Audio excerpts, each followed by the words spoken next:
Chapter 20. Freak the Mighty strikes again.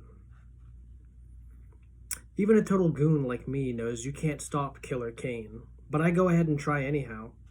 My hands are still numbed out and I can hardly walk, so all I can do is sort of fall on top of him and try to shove him loose from her. I'm going, "Stop! I see you! Daddy, please stop! You're killing her!" He just twitches me away.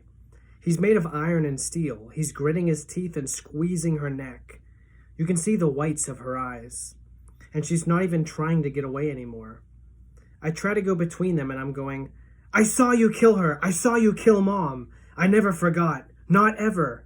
I know you did it. I know."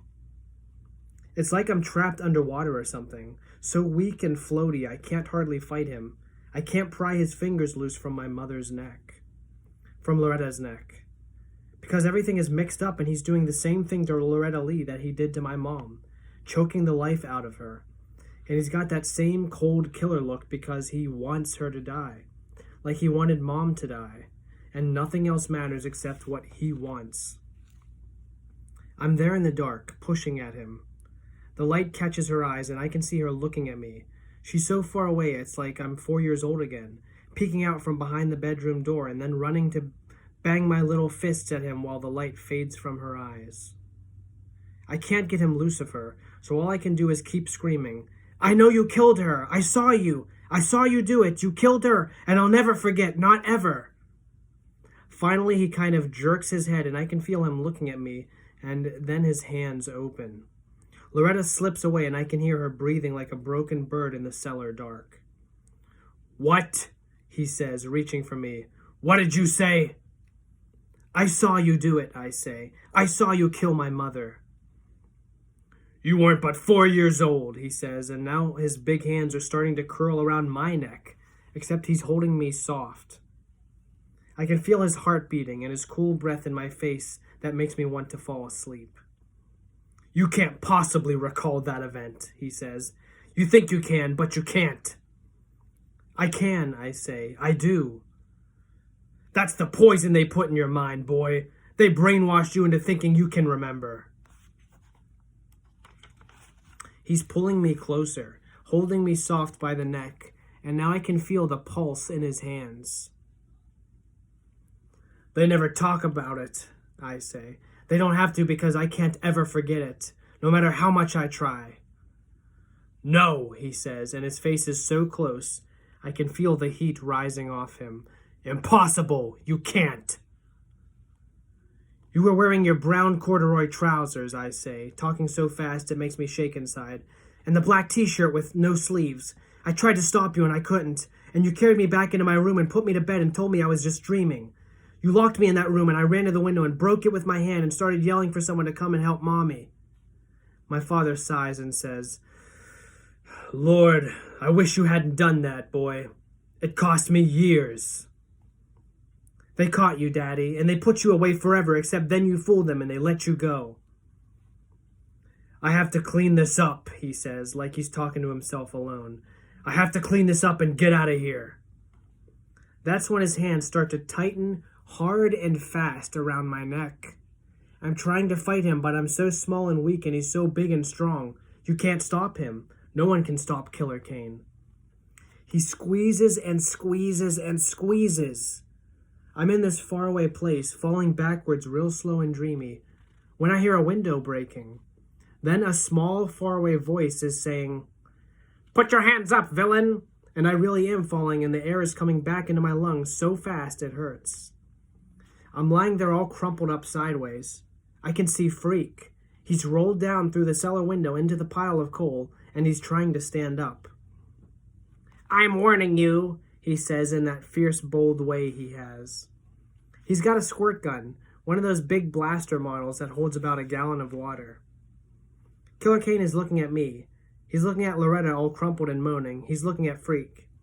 Then he shakes his head and goes, "I know a real gun when I see it, you little monster." He makes a move, reaching out. Freak scuttles back a little ways, but he can't really run, and even if he could, there's no place to go. "This is your partner in crime?" Killer Cain says to me. I guess maybe you are a retard after all. Freak is pointing the squirt gun right in his face, and he says, Guess what I got for Christmas, Mr. Cain? That's right, because your life depends on it. Killer Cain doesn't say anything. He's just reaching out real slow because he knows that Freak can't get away. This squirt gun, Freak says. And a chemistry set. That's what I got for Christmas. Killer Cain just looks at the squirt gun. He shakes his head like, who are you kidding? Sulfuric acid, Freak says, raising up the gun and sighting along the barrel. Good old reliable H2SO4, an oily, colorless, corrosive liquid used in dyes, paints, explosives, and many chemical experiments. Killer Cain says, You're lying, kid. You can't fool me. That's when Freak squeezes the trigger and sprays him right in the eyes. Then Killer Cain is screaming in this high, scared voice. His hands are scrubbing at his eyes, and it's like the scream wakes me up because the next thing I know, I've got Freak in my arms, and I'm running through the dark for the stairs, running as fast as I can on feet I can't even feel. Go, Freak is yelling. He's right behind you. Go! I can't look back, but I can feel him, feel the icy cold breath of him on the back of my neck, and the hands reaching blind to grab me, and I'm going up the stairs just flying. The steps are breaking under my feet, and he's howling in rage behind me. His hands are scrabbling at my ankles, and just for a second he has me. I kick loose, and then we're up on the first floor, bursting out of the cellar hole. I can see daylight coming through the boarded up plywood, and I cover Freak with my arms and just dive right through the plywood. Wham! The sunlight blinds me, and we're skid-rolling through the clean, cold snow. Hands are grabbing at me, and I'm fighting to get away. Easy, a voice says. Take it easy, kid. You're okay. Iggy Lee, he's looking down at me with eyes, and you can see where he's been chewing at his beard. I'm sitting there in the snow squinting up at Iggy and all these cops. There must be 1 million cops. And Freak is laughing like a maniac, saying, It worked! He fell for it! Soap and vinegar and curry powder! It worked like a charm! I don't understand what he's talking about right then. It's only later I figure out there wasn't any real acid in the squirt gun. It was soap and vinegar and curry powder that made Killer Cain think his eyes were burning up. Killer Cain, who is still rubbing frantic at his eyes and begging for help when they put the handcuffs on him and shove him back into the back of a police van. All I've got room to think about is poor Loretta. That's what I'm telling the cops, that she's down there in the cellar. I'm afraid that no one is listening, but they must be, because right away they're bringing her up out of the cellar, and Iggy is running to her and crying out her name. She's still breathing, somebody says. Then Graham is shoving through the crowd of cops, and Grim is right behind her. And Gwen is there too. And everybody is making a big, sloppy fuss, especially Graham, who's hugging me so tight I can't hardly breathe. The fair Gwen is hugging Freak, and she's saying, I told you to stay in that car, didn't I? Didn't I? Freak, he's looking over her shoulder at me, looking over Graham's shoulder, and he gives me this thumbs up as she carries him away. Freak the Mighty, he says. Freak the Mighty strikes again. Chapter 21, The Accident of Nature.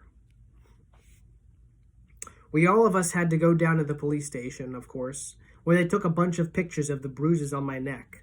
And then they insisted I needed x-rays, so we had to go over to the hospital and get that done, and then go back to the police station again, which wore on my nerves almost as much as being kidnapped. Grim, the second time we go to the cops, he's sitting there in this room with me waiting, and he says, I can't tell you what it felt like, coming up out of the basement and seeing that double track of footprints in the snow. I knew it was him. I just knew it in my heart. He kept insisting that Graham go home, which she finally did, because we were there at the police station for hours more, me telling all about it over and over, until I thought I would faint dead away if it was just one more person asked me what happened after I woke up in the dark and was stolen from my own bed. Grim, he just keeps patting me on the arm and saying, This is important, Max. Maybe this time they'll lock him up for good. That's what everybody keeps saying, that this time they've got Killer Cain where they want him, in violation of parole, in violation of a restraining order, abduction of a minor, and 2 counts of attempted murder, me and the heroic biker babe, which is what the papers took to calling Loretta Lee. The word is she's pretty bad, but because he cracked a bone in her neck, but she'll be okay in the long run. Iggy, when I saw him that time in the hospital waiting, he was chewing a hole right through his beard, he was so worried, and it made me think he wasn't such a bad dude after all. It all goes to show, like Grimm says, that you can't always judge a book by its cover. It turns out to be a pretty weird Christmas vacation, as you might imagine, and Graham keeps fussing at me and won't let me sleep in the cellar. I don't care if he is under lock and key, she says. Grimm, he says, please humor the woman. She's worried about to death. And so I sleep upstairs on the fold-out, and at night Graham keeps checking to see that I'm there. Which is a pain, but she can't help herself, and anyhow, I'm just as glad not to be alone in the down under. Freak, well, the fair Gwen just about threw a fit when she got him home, because of him disobeying a direct order and sneaking away to rescue me. But after a while she calms down and all she does is just look at him and shake her head. What am I going to do with you? She asks. Put me up for adoption, he says. I want to go live with the Waltons. He means the TV show that keeps repeating, and of course he's teasing her, but the fair Gwen is not amused. No more crazy adventures or dangerous quests, young man. You have to be careful, she keeps saying. Extra careful. She means the trouble he has sometimes catching his breath because of the way his insides keep growing faster than his outside, which hasn't really grown at all. Freak goes into the medical research place every few months now, which he says is a real pain, not that it actually hurts.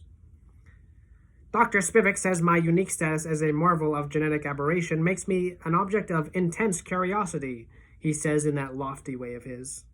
Specialists from the world over are familiar with my case.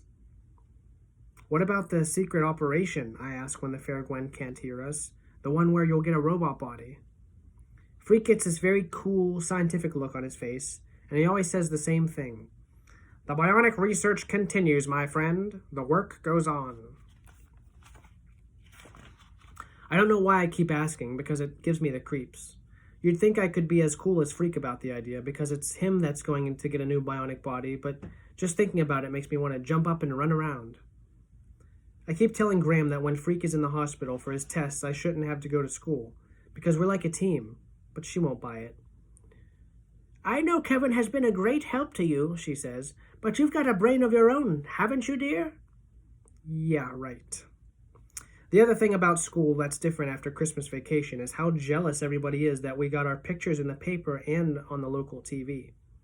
Mrs. Donnelly in English calls us the dynamic duo, and she puts a cutout picture from the paper of us up on the bulletin board. Wouldn't you know that some goon put mustaches on us the very first day? Freak says he looks cool with a mustache and he can't wait to grow one, and he asked Mrs. Donnelly to leave the picture up. Me, I'd just as soon forget about the whole thing.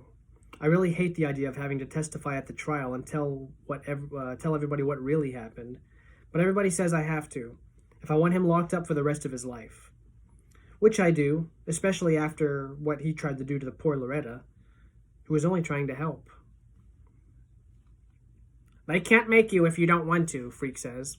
A son doesn't have to testify against his father. Grimm thinks it will do me good. Plus he's really worried he'll get off again, or fool the jury by quoting from the Bible. Grimm worries too much, Freak says. Everybody worries too much.